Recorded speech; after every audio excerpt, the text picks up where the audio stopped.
You look fantastic. Great. All right, ready to roll. Yeah, exactly.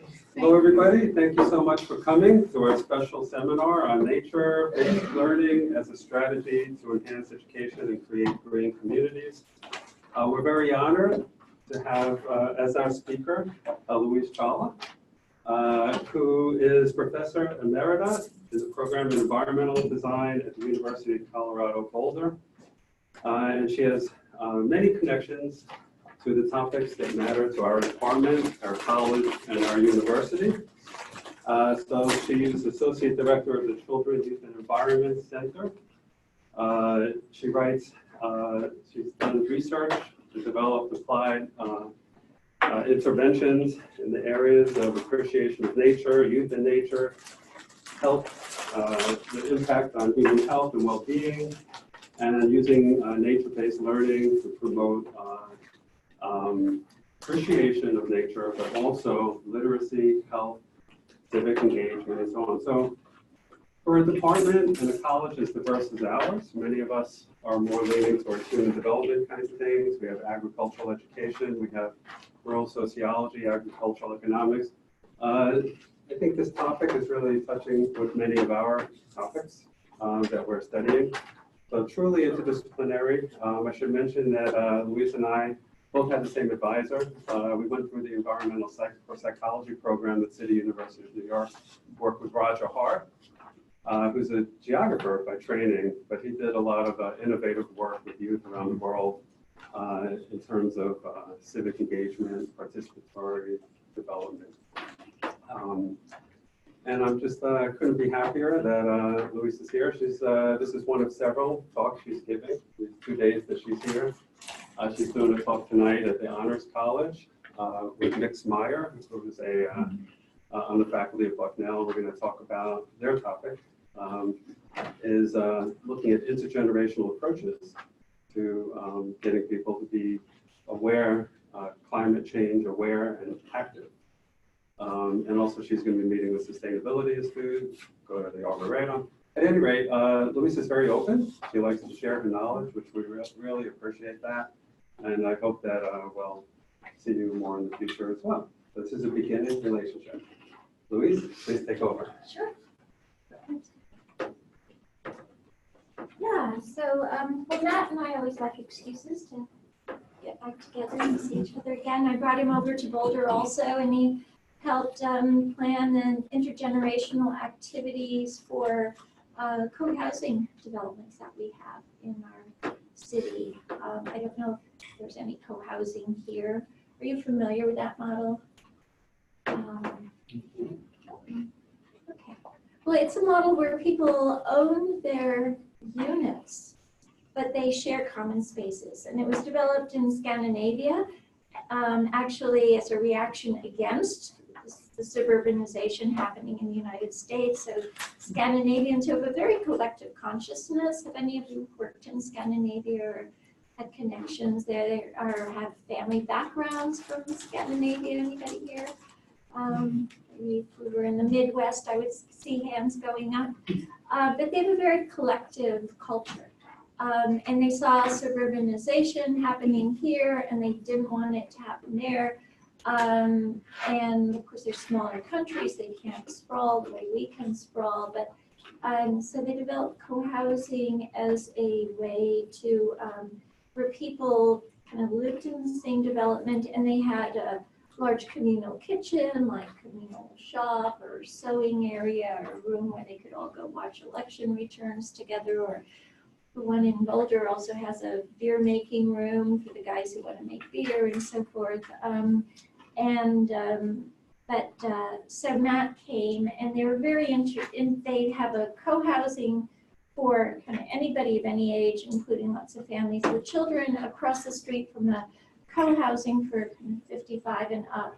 And they wanted to really talk about how they could bridge their communities through intergenerational activities. So Matt came out and helped them think about that and plan events, intergenerational events for doing that. So I'm happy to be back in Matt's territory.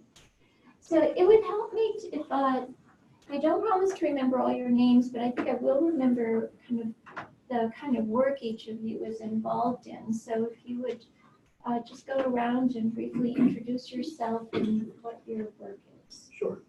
My name is, excuse me, John Ewing. I'm an associate professor in the agricultural and extension education program area.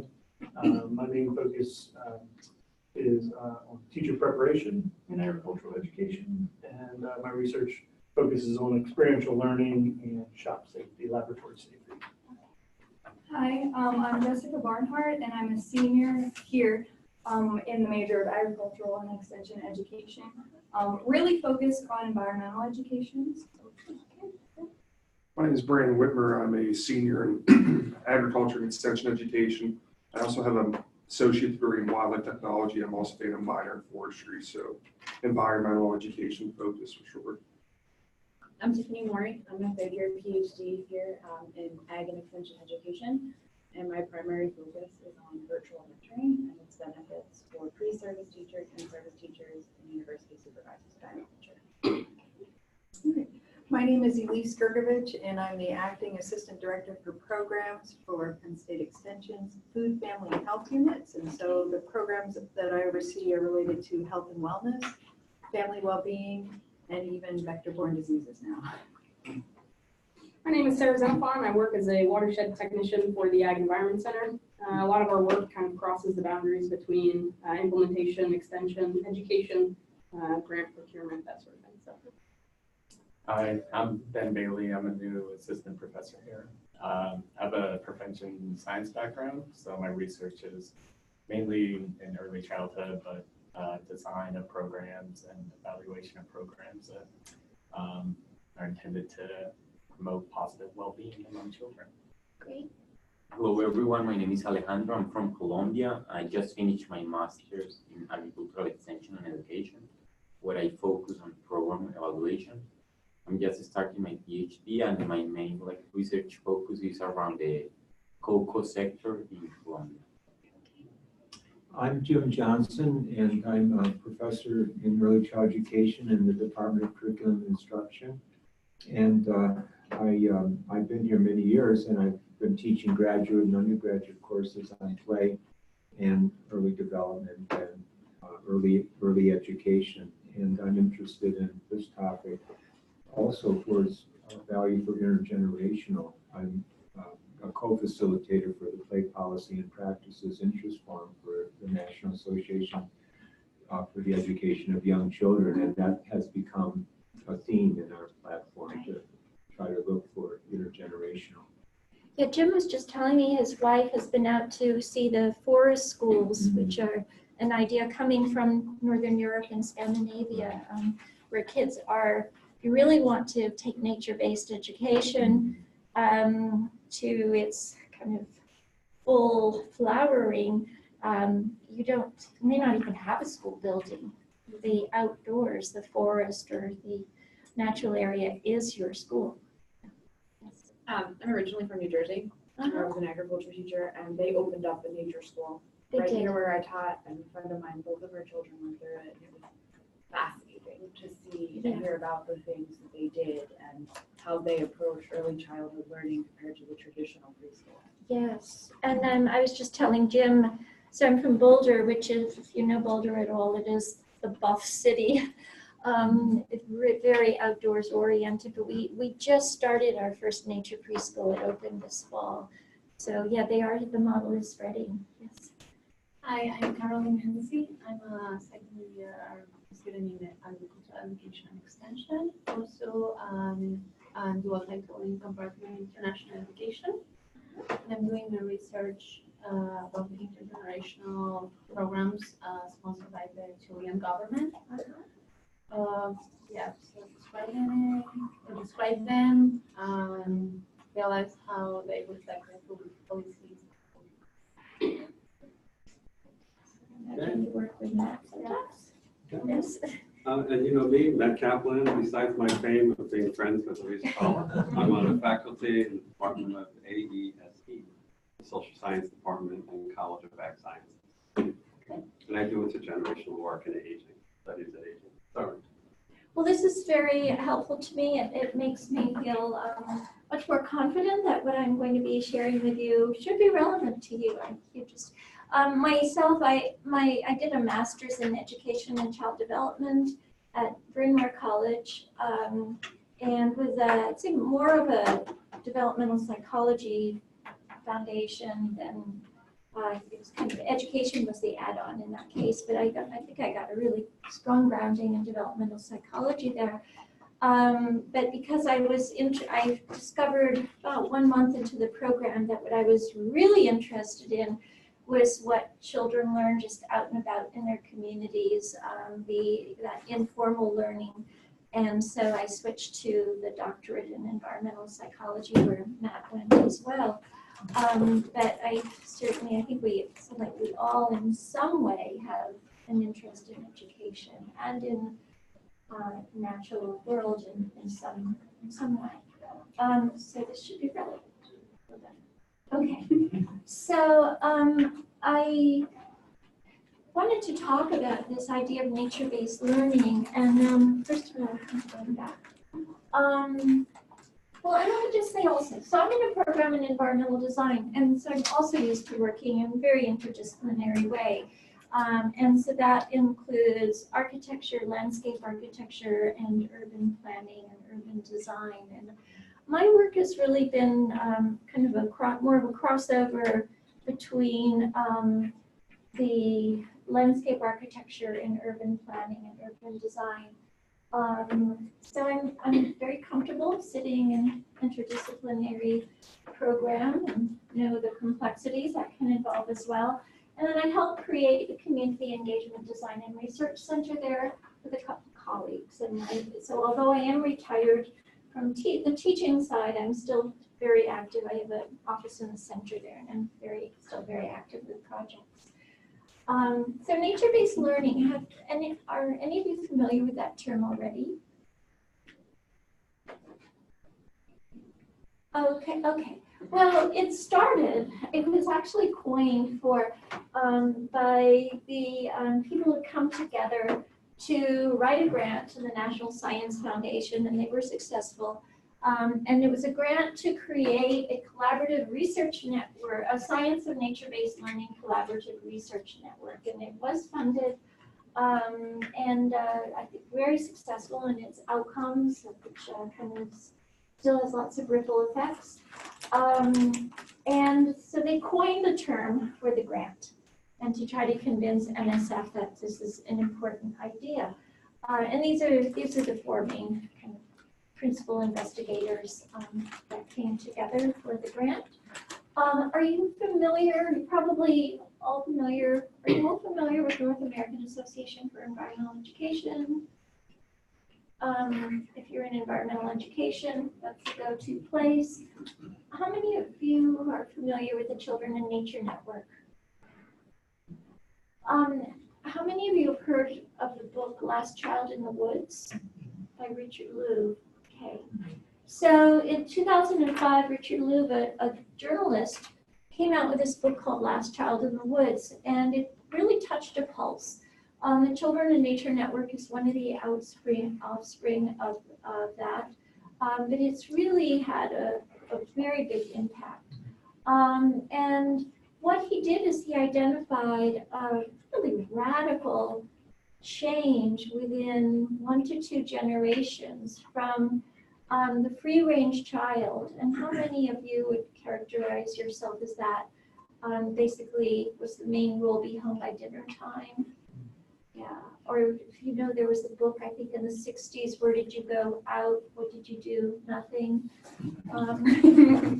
Very common exchange between children and parents, and that was okay in those days. Because parents don't need to know everything that their kids are doing. It's probably better that they don't, for everybody's sake. But a lot of learning goes on in the process. So Louve really identified that it's changed. It's not like that anymore. We have become a fear-based culture, and with helicopter parenting. Are you familiar with that rule? term, or in Australia, they call it the bubble wrap generation, and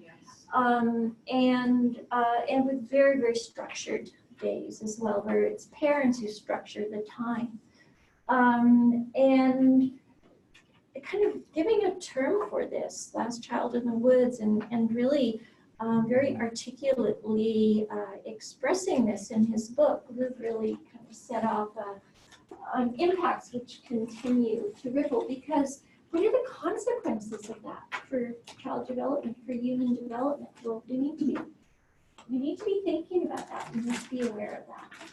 So these were the goals of the Nature-Based Learning Research Collaborative, to come up with a consensus definition of just what is nature-based learning. They kind of threw out a proposal there to NSF that let's get some more people talking about this and see if we can agree. Doing a literature review, what do we know about it so far? Developing a research agenda, where do we need to go to most productively take the field forward? Collaborative research projects, and those are underway right now. I know a major one that was funded by NSF is in the data analysis stage now. And publications, and because they couldn't anticipate what all the publications could be, but one of them has been a special section of the open access journal Frontiers in Psychology. That special section has just been turned into an ebook. So I was telling Matt, if people are interested in some of these materials, like the ebook link, or just maybe get a piece of paper going around and put your email, and I'll be happy to follow up by sending you that.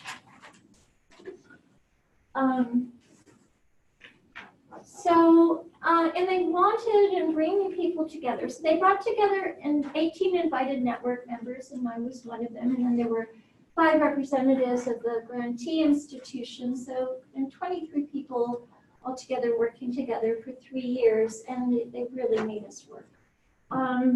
So we started out with a 3-day retreat. A lot of us knew each other already, but kind of just gelling around what is coming up with it. Talking about the definition and already beginning to talk about the research general agenda and collaborative projects, getting back together again a year later. And then every year, the Children in Nature Network does an annual gathering, and they kind of alternate between a general conference and the leadership summit. And we all got together and had kind of opened out into a much larger research discussion group at that time too. And so when looking for the 18 of us, they really wanted it to be very interdisciplinary. So people from education, environmental education, developmental, environmental psychology. How many of you are familiar with the term eco-psychology? Peter Kahn out of the University of Washington has really developed that. And people doing biomarker research. We're talking about impacts of nature and human development. Can, just track right now. We have all the wearable monitoring devices now, and really track what being out in nature is doing for people. And then the people who are going to kind of go out and create the spaces for this. So what is nature-based learning? So I think what's really different about it is it's an educational approach that uses the natural environment as the content, and here's the new part, or context for learning. So all of you who are doing, extension, education, out on farms or in any kind of environment where you have natural elements, environmental education, and so forth, you're used to nature's the content. But it's also really important to think about what is happening to the learning process because you are in natural surroundings. And I think putting those two together and encouraging people who are doing all of this work to think about this dimension of their work as well is what is really new, and invites, and that's what the discussion I'd love to have with you afterwards. So kind of expanding on that a bit.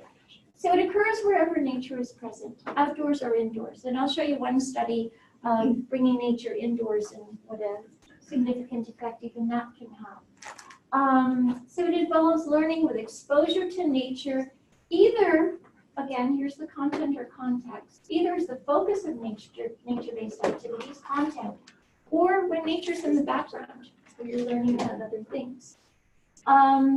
And so it does include learning about the natural world, but it also extends to learning any kind of skill or subject area or area of interest when you are in natural surroundings or in a place with natural elements.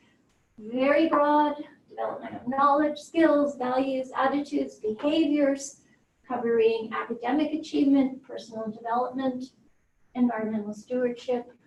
So very big tent in terms of how it defines learning. And again, informal learning, so it could be kind of no guidance or structure, just the kid out there all day until dinner time, mucking around in local natural areas. Or it can be non-formal, in a museum, in a nature center, in a structured way, or informal education. It includes learning across the lifespan and in any kind of city. And any questions just in terms of definition? So the different strands came together to create this idea of nature-based learning. Certainly it's what environmental education has been doing in a large degree, although if you have someone sitting in a classroom, let's say, drawing the carbon cycle on the board, and there's no nature around, that's not nature-based learning. So that is education about nature, but outside of nature. So that is not nature-based learning. But a lot of environmental education research is field-based or is hands-on, learning about nature in nature. Of course, and here probably large extension agency contributions and horticultural education, garden-based education, school ground gardening. All of that is certainly relevant to it because, again, you are learning in nature and about nature and you're learning about gardening. But then I think what's really brought this new dimension to it is it also includes nature-based public health research. How many of you are somewhat tracking all the research coming out on the importance of contact with nature, exposure to nature for health and well-being? Is that everybody nodding or not completely? It's getting more press now. Like Outside magazine just had a front page cover or something like that. The greatest scientific breakthrough and it's free, something like that. So it is getting more press now. If you're in the public health field, it's still just one strand in public health, but it's a bigger and bigger strand. Thousands of studies now, and we're talking, most of them done with adults, but a significant number done with children and adolescents, that are showing that just having physical contact with nature is beneficial to our health and well-being.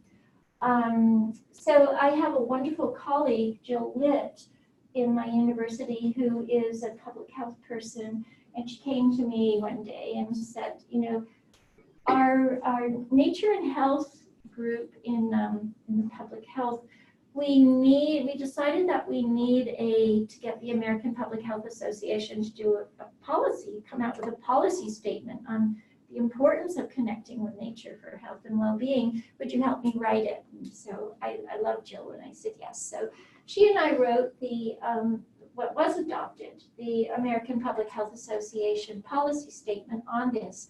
And I think that was probably around 2012 when it came out. And it's a really kind of Byzantine process of getting a policy statement adopted, and it's being reviewed at successive levels by very hard-nosed doctors who, you know, public health MDs and MD, PhDs, and who have, you know, very strong standards for considering research valid. And that research is there, and it's really pouring out, but it's pouring out primarily from Australia and Europe, and that is because you have a whole tradition of independent research centers in Europe. Some are connected to universities, many are connected to universities, but they have, you know, a lot of independence with government funding. And as the research began to demonstrate that if you have parks around, if you have you know, nature around your workplace or your school, you're with large epidemiological studies and using multi-methods and experimental designs too, your health measures are better on many, many measures.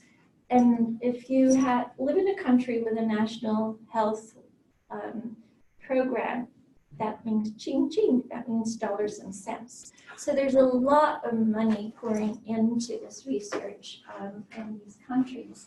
And that's where most of it's coming out, although certainly a fair share is coming out of the United States as well. Thousands of studies at this point, just as I could confidently say. And so that has fused with this to say, and that's the context part, okay? So if you're learning with nature around you, it's really good for you in many ways, irrespective of whatever content knowledge you're getting. And I know this is really small. This comes from a literature review article in Frontiers of Psychology. That was one of the collaborative's outcomes. But so there are all kinds of nature exposure. So we're talking about the informal learning, just free play out in nature, to do walks in nature, going camping, wilderness adventures. There are the non-formal nature center programs. There's a school-based, nature-based preschools, nature-based curricula, outdoor classes in schools, forest schools. And then just that you happen to have trees outside your classroom window. You happen to have vegetation around your schools and homes, school gardens, and animal-assisted learning. And then so what does that do to the learner? And many studies show they concentrate better, they're less stressed, they're more self-disciplined, better self-regulation, they're more engaged in learning, more physically active and physically fit. And what does it do to the learning context? Research shows learning with nature around, it's calmer, quieter, safer because it encourages really positive social interactions. So warmer, more cooperative social context, that creates a safer environment, less bullying also, we have measured studies that show that. And it really encourages autonomy. And this idea of loose parts is there's just a lot you can do in nature creatively, autonomously. It doesn't come pre-programmed with social agendas. You have to figure out what to do with it yourself. And I just had a chance to sit down and spend some time. Any of you work with self-determination theory, Richard Ryan and Daisy and Ryan, and Daisy, they have this great big, wonderful magisterial collection of their decades of their life work called self-determination theory. And it actually has a section now on nature and vitality. And they've been responsive to this research, and they see it as autonomy supporting and a very important part of encouraging self-determination and autonomy and healthy development. And then all these learning outcomes. So kids are more engaged in learning, they're more likely to remember. And I'm going to give you just some tasters. So I won't spend time on that because I'm going to just just some tasters from these hundreds of studies. So I'll give you some tasters of what just some of the outcomes from this research, but they are only tasters because there are hundreds of studies out there, and just some that I thought maybe just catch your eye or catch your attention. And then I'll talk a little bit about the research agenda, and I will be done, and we can open up the conversation. So for example, this was very early on in this work. Ron Matsuoka, coming out of the University of Michigan for his dissertation, he looked at about 300 public high schools in Michigan. And what he found is that, and he controlled for everything. All these studies that I'm going to show you, kind of everything someone could reasonably think of controlling for, like income and ethnicity, or in the case of schools, school size, teacher-pupil ratio, so forth. Generally, these studies have done that. Certainly always income, because as I will say, we know that the higher your income, the more nature you're likely to have around your home and around your schools. And then ethnicity and income are just so strongly connected that we can say the same thing. And in fact, there was research done, actually it was studying heat island effects, but so it looked at every census district in the United States, so millions of people in the sample. And if you are a person of color, you are twice as likely to live in a completely barren neighborhood with almost no natural surface, no trees, no vegetation around you.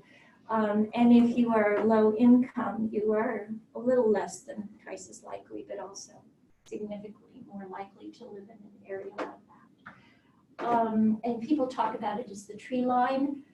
I mean, you can actually kind of see that income inequality for now with aerial satellite photos.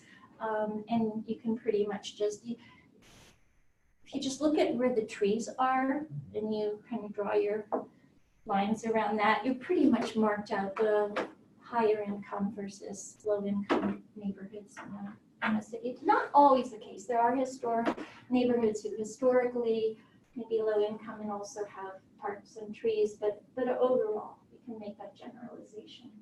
And so these are pretty high, having controlled for everything. These are pretty important outcomes of that. This was one of the early studies. So test scores, graduation rates, more students planning to attend college, lower rates of criminal behavior in the sense of like mostly vandalism or the trouble high school students get into in their high schools. This is a study that just came out. This is part of the Frontiers in Psychology special section. So just done, again, now a theme that's very strong in this is looking at, okay, can having nature in your learning environment, can it mitigate economic disadvantage? So Francis Kuo at University of Illinois, Brandis-Champaign, is very passionate about that. Can we mitigate the effects of economic and racial disadvantage through providing nature and people's local environments? So she chose to work in the Chicago public schools, which are pretty much, don't know the percentage, but by and large, the students in Chicago public schools are children of color. And like many of our big cities now, white kids are going to other schools, not the public schools.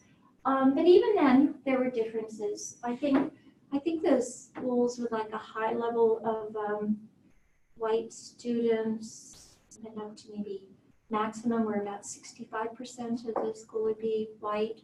But then you went down from there to schools that were like 99% African American. So still some gradations in terms of ethnicity and free numbers on free lunch. And what she found is that, so if looking at third graders and their state standardized academic achievement tests, was that they performed significantly better on tests of math, and it was like P equals, I think, like 10. on tests of reading. But then she also saw, so pretty much, she's pretty much in a sense all disadvantaged schools in the public school system, but the most disadvantaged had half the tree cover of the least disadvantaged. And so this is just one of many studies now that show that having trees outside your classroom window, on your school grounds, or in your nearby neighborhood improve academic test scores. And there was a recent review done by Matthew Browning and Alessandro Rigolon at the University of Illinois Urbana-Champaign that kind of pulls that together and says, yeah, we're getting these positive results often enough. This is clearly an area that needs continuing research. And so absenteeism, some studies have looked at that. So one of the things you want to think about, of course, was, well, could it be air pollution? Because we know particulates affect us in a lot of ways we're not conscious of, but still have an effect on how we function. And trees trap particulates. So, so could it be that? And so, but even controlling for that, lower rates of absenteeism, if they're, and again, controlling for ethnicity and income, if there's greenness around. And there's a lot of work being done in Barcelona, which has a national healthcare system. And they showed, yeah, well, air pollution could be part of what's going on, but it's not the only thing. So many of these studies are showing better focusing, better attention, better concentration. And so this was a true experiment. And Bill Sullivan's been doing this work since the 1990s as one of his doctoral students, where they randomly assigned high school students to rooms with and without views of trees and vegetation outside the window, and stress them out. Very easy to stress students out, many ways to do that. And then looked at how quickly they recovered, both in terms of this research is done with biomarkers, and then also like giving people activities that require close concentration and performing better if they had the trees outside the window. Even in this, so there are a few studies now like this of just bringing a little bit of nature into a classroom that are showing significant effects in terms of subjectively how students feel, but also, again, less absenteeism, less getting into trouble. And these the potted trees were in the back of the classroom in a very traditional Taiwanese classroom where students are all lined up in their desks and they're facing the teacher in the front. And with a national curriculum, so the same teaching is going on in the control classrooms as well. Teachers have been trained the same way, but so very strong subjective difference that showed up immediately. And then this is the getting out and kind of doing the forest schoolwork. And this was done in Scotland again, looking at subjective measures, how students feel, and then also behavioral measures, like whether they acted out or not. And with the strongest positive changes for students who were already classified as bad kids. Garden-based learning, large tradition there. This is the review by Della Fries-Williams and Bill Dixon. And again, looking at academic outcomes. And there's been a lot of focus on academic outcomes because that's kind of the holy grail. If you can show that kids are doing better in academic outcomes, that might spur some change in terms of what our schools are look like physically. And then there's this whole tradition, if you, in environmental education, you probably know, using the environment as an integrating context where you're studying the local environment as a way of kind of cross-curricular learning involving all of the subject areas.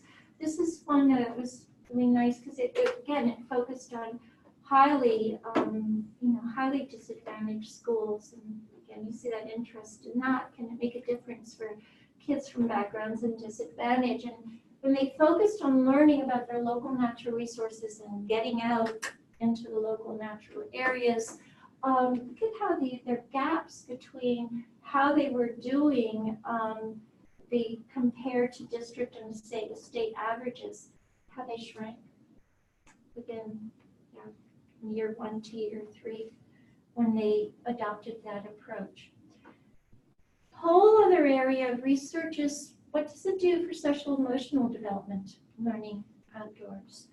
And in many, many studies, this was a review I did, and there have been a number of lit reviews now, but where I've got a lot of references from since the 1970s, really. We do have research beginning, like with Roger Hart and Robin Moore, of just looking at ethnographically what do kids do out in natural areas.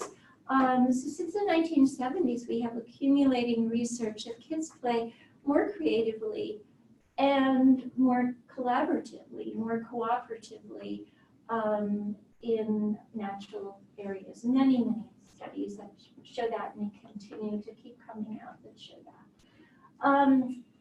Mental health.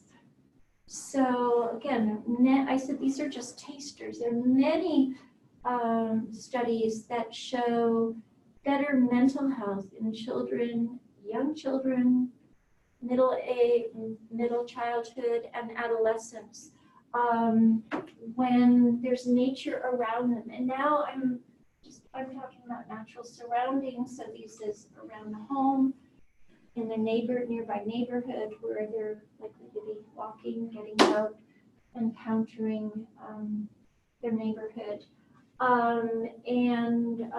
So again, I picked out a couple of these.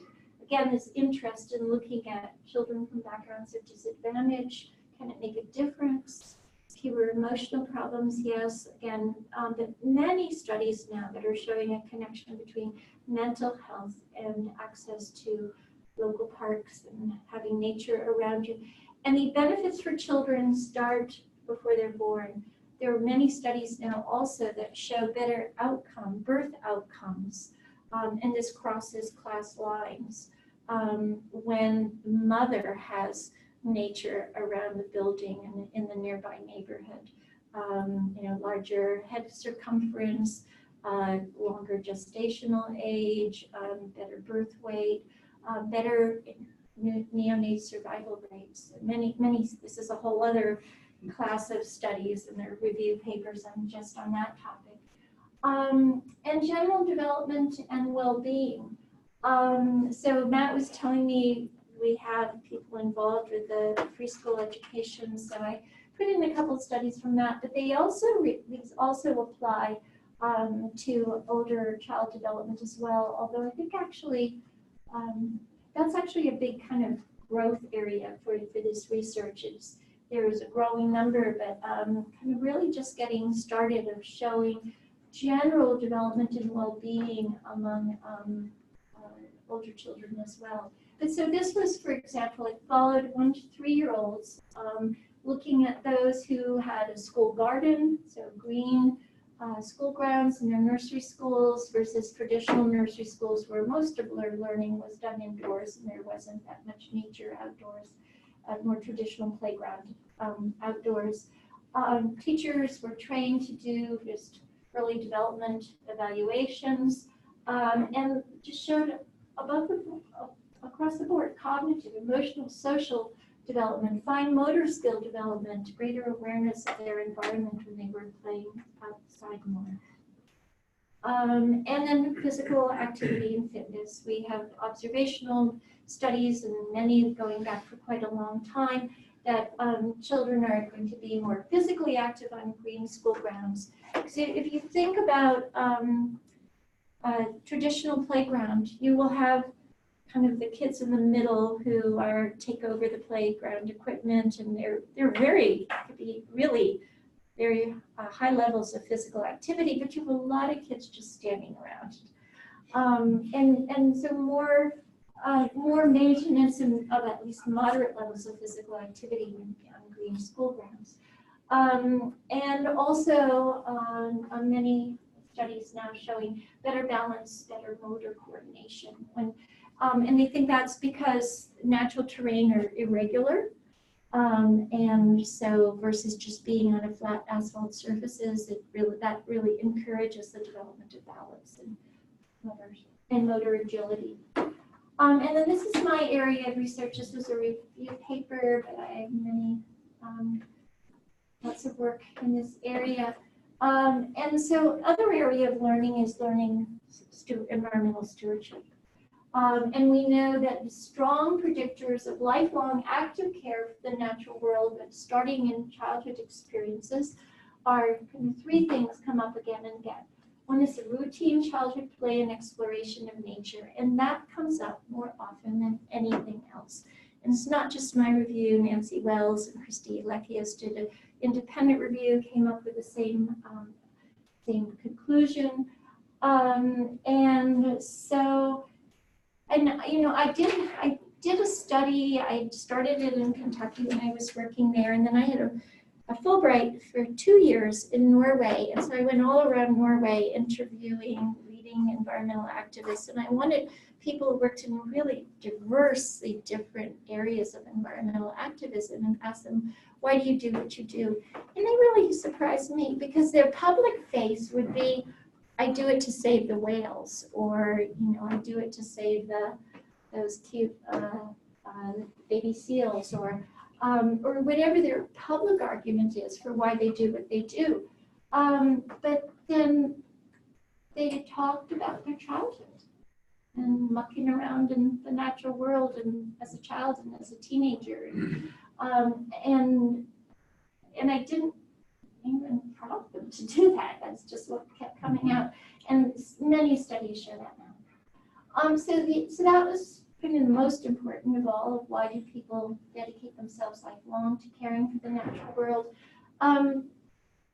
At some point, people need to learn, how do you do it? And here's a great intergenerational example for you, Matt. These are high school students who are required to do in Mexico. They have to do a certain number of hours of community service. So they're helping little 2 to 5-year-olds in a free daycare center garden, which is now a flourishing place.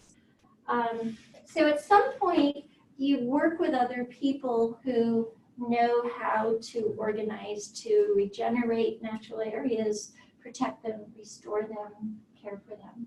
And then the other thing is supportive family members, teachers, mentors, friends. You have role models for doing it. Again, intergenerational programs. So this is a permaculture garden on a high school grounds in Colorado.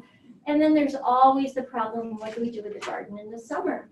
So they formed an alliance with a center, this is in Carbondale, that works with immigrant families who will be very happy to take care of the garden during the summer and harvest. And that's very much multi-generational family work. Okay, so almost done, just a few slides. So the other side of the Nature-Based Learning Collaborative Research Network was for developing a research agenda for moving forward. And in addition to the 23 of us in the network, we opened out, and there were a number of different discussion groups with preschool teachers, with funders, members of Blue Sky Funders Forum. Have any of you heard of that? They fund environmental education and nature conservation. So funders, like what kind of research are you interested in funding?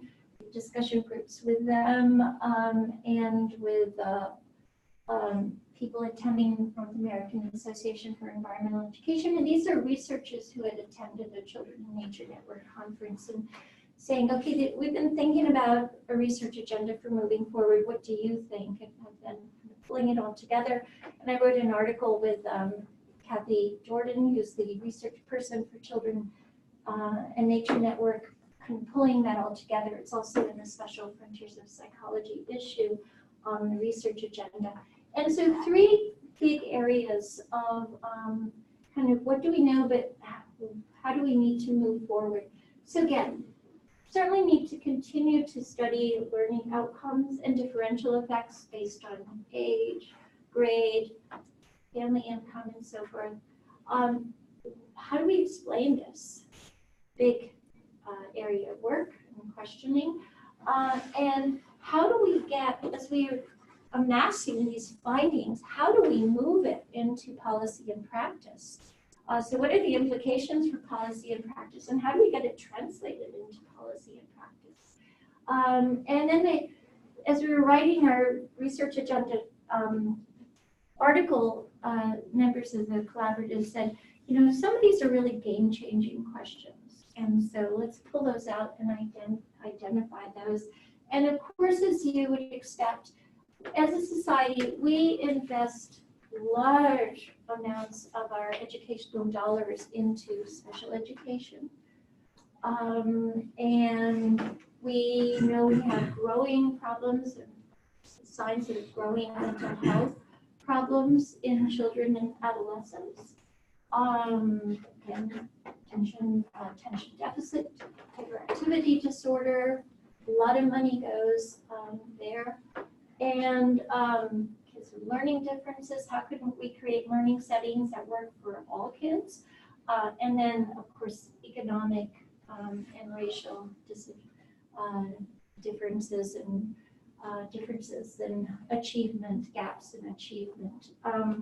So that's, I think, and that's why I was showing you repeatedly studies that kind of focused on the kids coming in from backgrounds of disadvantage and what can nature-based learning do for them. And I think, yeah, this is my last slide. So really opens that question. This was actually a study done by Janet Leback in Toronto, but typical low-income, this working class neighborhood school, they're much more like, if you're low-income, working class school, this is going to be your typical school ground.